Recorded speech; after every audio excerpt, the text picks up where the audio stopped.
the lottery code words for the California Super Lotto lottery drawing on Wednesday, May 29th, 2013 are Veterans Day, Inept, Pixel, Handicraft. And the lottery target for this particular lottery drawing was actually the Memorial Day lottery target, which I use every year for the Memorial Day weekend. And of course it's obviously quite ironic and yet strangely fitting that the code word Veterans Day should come up for the Memorial Day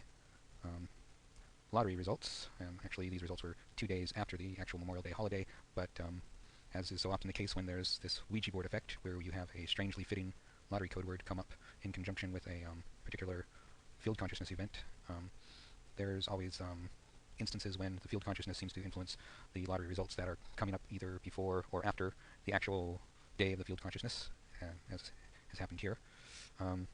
I should also point out that in a certain sense the code words Inept, Pixel, Handicraft are sort of a Ouija board effect too, because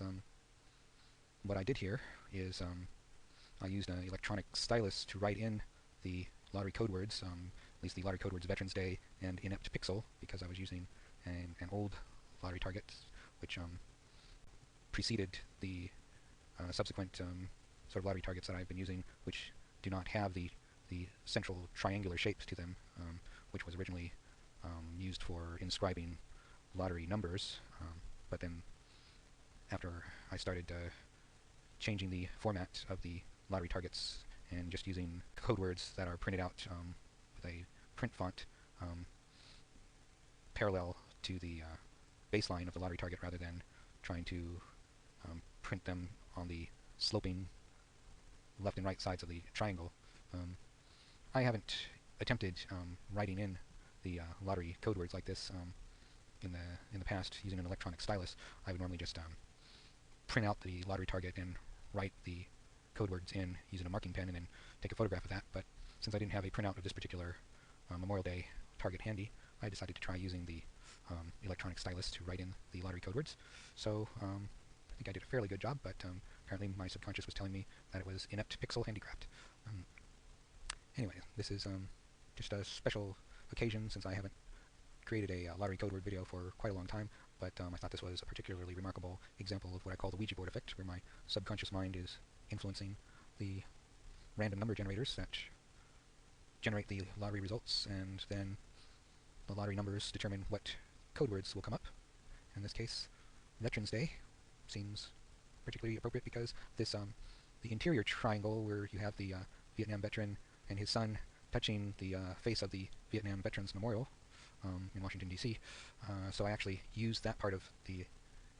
image from this Memorial Day target also as my lottery-focused target for Veterans Day. So I don't know whether it's just because there was a particular emphasis on veterans this year at the Memorial Day concert they show on PBS every year, but it does seem fairly appropriate. You might wonder why, if my subconscious mind was manipulating the lottery results, why not the lottery code word be Memorial Day? Memorial Day is a potential lottery code word, but for some reason this time around it came up Veterans Day instead. So who knows what all goes into influencing your subconscious psychokinetic